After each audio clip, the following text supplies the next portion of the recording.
Public de Saint-Louis a rendu public les résultats. C'est d'ailleurs le principal sujet dans les journaux. L'Observateur parle de terribles révélations du certificat de genre de mort.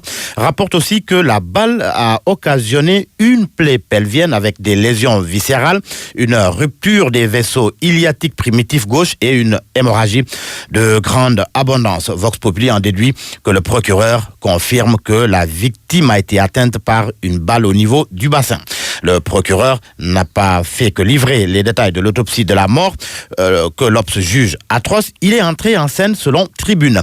Réumi Quotidien indique qu'il démarre les auditions. Ibrahim Ando, il a fait savoir et ses propos sont à la première page de Vox Populi. Il confie que tous les blessés ont été entendus sauf deux. Tous les membres de l'escadron qui étaient en une intervention à l'UGB, l'Université Gaston Berger de Saint-Louis, seront entendus. L'enquête est menée au pas de charge et sera bouclée dimanche. C'est ce qu'affirme en tous les cas Vox Populi. D'ici dimanche, selon le quotidien LAS. Et vous savez quoi?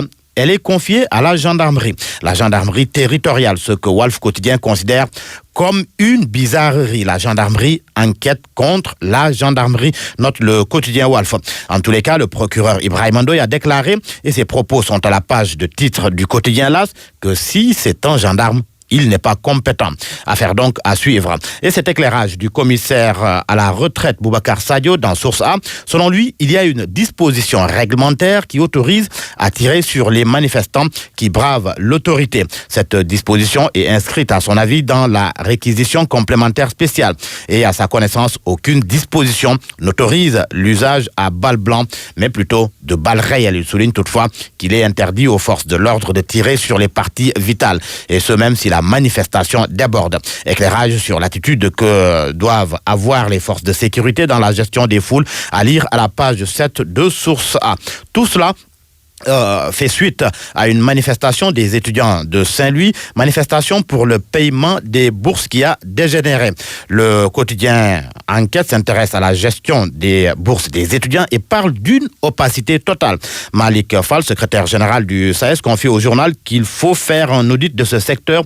Le ministère de l'économie, des finances et du plan parle de 52 milliards de francs CFA destinés aux bourses, mais je n'y crois pas, ajoute-t-il.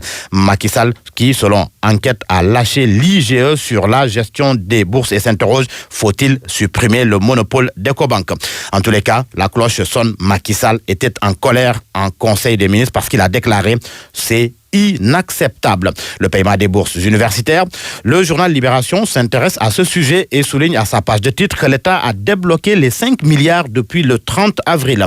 Les montants, selon mon confrère, ont été décaissés par chèque trésor numéro 0044 387 de 3 milliards de francs CFA et chèque trésor numéro 44 388 de 2 milliards de francs CFA. Ce premier paiement, selon Libération, a été complété par le chèque trésor numéro 44 389 d'1 milliard de francs reçus du régisseur des bourses de Dakar dans l'après-midi du 9 mai 2018 et visé le 11 mai 2018 car le jeudi 10 était férié. L'engagement souscrit auprès de Ecobank a été totalement respecté, note le journal Libération. Et l'on termine par le sport Babacar avec le mondial 2018, jour de vérité. Aliou Cissé choisit ses 24 lions. Record parle de 23 titulaires et 1 réserviste.